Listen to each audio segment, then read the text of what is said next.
இந்த வீடியோவில் நம்ம வீட்டிலையே நம்மளோட ஆச்சி குலோப் ஜாமுன் மிக்ஸ் வச்சுட்டு நம்ம எப்படி ஒரு சாஃப்டான குலோப் ஜாமுன் நம்ம வீட்டில் பண்ணலாம் அப்படின்னு பார்க்கலாம். இப்போ அடுத்தடுத்து வர ஃபெஸ்டிவலுக்கு நம்மளுக்கு இந்த வீடியோ ரொம்ப யூஸ்ஃபுல்லாக இருக்கும். இதே மாதிரி ட்ரை பண்ணுங்கள், ரொம்ப பெஸ்ட்டாக வரும் உங்களோட ரிசல்ட்டு.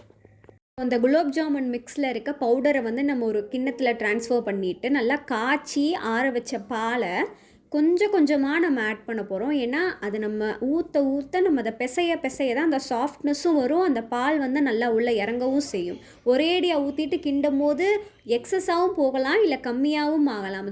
அதனால் காய்ச்சி ஆற வச்ச பாலை வந்து பக்குவமாக சேர்த்து நம்ம கையால் மெசைகிறது தான் அந்த டேஸ்ட்டே. அதனால் நல்லா கையால் மெசைச்சிக்கோங்க. பால் சேர்த்துட்டு நம்ம அந்த மிக்ஸை பண்ணுறதுக்கு அப்புறமா நம்ம ஒரு 2 டீஸ்பூன் அளவுக்கு நம்ம நெய் சேர்த்துக்கணும். நெய் வந்து எதுக்காக சேர்க்குறோம் அப்படின்னா, ஒரு நல்ல ஸ்மெல்க்காகவும் அதோட ஸ்ட்ரக்சர் வந்து நல்லா வலுவலுன்னு சாஃப்டாகவும் இருக்கும். நம்ம எவ்வளோ பிசைகிறோமோ அவ்வளோ சாஃப்டாகவும் ஆகும். ஒரு அளவுக்கு மேலே பிசையும் போது அது கல்லாக கூட மாறிடும். அதனால் பார்த்து நிதானமாக பிசைஞ்சுக்கோங்க. நல்லா சாஃப்டாக இருக்க வரைக்கும் நம்ம பிசைஞ்சால் போதும். கொஞ்சம் நேரம் அதை நம்ம மூடி வச்சிடலாம். இப்போ இந்த மாவு ஒரு பக்கம் இருக்கட்டும். இதை நம்ம குலோப் ஜாமுனாக மாற்றுறதுக்கு தேவைப்படுறது நம்மளுக்கு இந்த ஜீரா தான். அந்த ஜீரா தண்ணி இப்போ வந்து பண்ணுறதுக்காக நம்ம எப்பையும் போல் ஒரு சட்டி பாத்திரம், எந்த பாத்திரத்தில் நம்ம அதை மூடி வைக்க போகிறோமோ செஞ்சதுக்கப்புறம் அந்த பாத்திரமே எடுத்து அடுப்பில் வச்சுட்டு தேவையான அளவு தண்ணியை ஊற்றிட்டு தேவையான அளவு ஜீனி, ரொம்ப உங்களுக்கு இனிப்பாக உள்ள அப்சர்வ் ஆகணும் அப்படின்னா அதுக்கு அளவான ஜீனி எடுத்துக்கோங்க. இல்லை கம்மியாக அப்படின்னா கம்மியாக சேர்த்துக்கோங்க.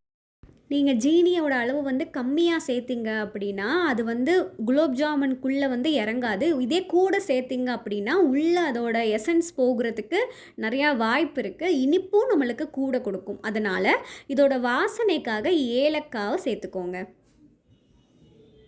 இப்போது இந்த நேரத்தில் பாருங்கள், நம்ம மூடி வச்சுருந்த குலோப் ஜாமுன் மாவு வந்து எவ்வளோ அழகாக சாஃப்டாக நம்மளுக்கு ரெடி ஆயிடுச்சுன்னு. இப்போது அதை அழகாக குட்டி குட்டி உருண்டையாக வந்து அம்மா வந்து உருட்டிகிட்டு இருக்காங்க.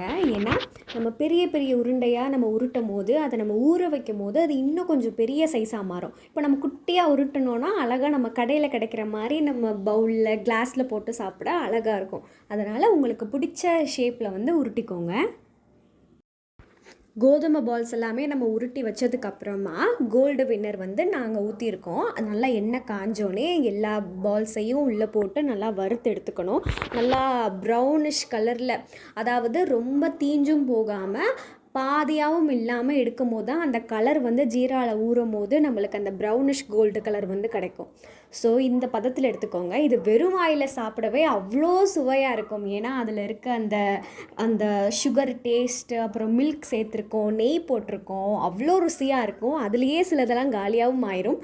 அதனால் இந்த மாதிரி பண்ணும்போது 2 எடுத்து வாயில் போட்டுக்கோங்க, பேலன்ஸ் எடுத்து ஜீராவில் போட்டுருங்க. இப்போ நம்ம செஞ்ச ஜீராவில் நம்ம கொஞ்சம் கொஞ்சமாக இதை ஆட் பண்ணிவிட்டு நல்ல ஒரு மூடி போட்டு மூடி வச்சுட்டு எறும்பு வராத பகுதி மாதிரி எறும்பு பொடியெல்லாம் சுற்றி போட்டு சேஃபாக வச்சுக்கோங்க. காலையில் செஞ்சிங்கன்னா சாயங்காலம் ஒரு 6 மணி நேரம் 7 மணி நேரத்துக்குள்ளே அது வந்து சாப்பிட்றதுக்கான பக்குவத்துக்கு வந்துடும். எறும்பு அந்த மாதிரி வராமல் பார்த்துக்கோங்க. கொஞ்சம் நாள் ஆச்சு அப்படின்னா அது ஊசி போன மாதிரி கூட ஆயிடலாம். உங்கள் வீட்டில் எப்பயுமே நைட்டு தான் பண்ணுவோம். ஸோ இது அடுத்த நாள் காலையில் இதை திறந்து பார்க்கும்போது அவ்வளோ அழகாக லட்டு லட்டாக இருந்துச்சு. பார்க்கவே அவ்வளோ டேஸ்ட்டாக அப்படியே சாப்பிடணும் போல் நம்மளுக்கு டெம்ப்டாக இருந்துச்சு. அதனால் டக்குன்னு வந்து ஸ்பூன் எடுத்துகிட்டு உங்களுக்கு காமிச்சிட்டு ஒரு பவுலில் போட்டுட்டு சாப்பிட ஆரம்பிச்சிட்டேன். அது அவ்வளோ ஒரு டேஸ்ட், அவ்வளோ சாஃப்ட், எதுவுமே கல் மாதிரி இல்லை, எதுக்குள்ளேயுமே வந்து ஜீரா இறங்காமல் இல்லை, எல்லாமே பவுன்சியாகவும் சாஃப்டாகவும் இருந்துச்சு. கண்டிப்பாக அதை ட்ரை பண்ணி பாருங்கள். வீட்டில் இருக்க எல்லாத்துக்கும் கொடுங்க. Happy festival.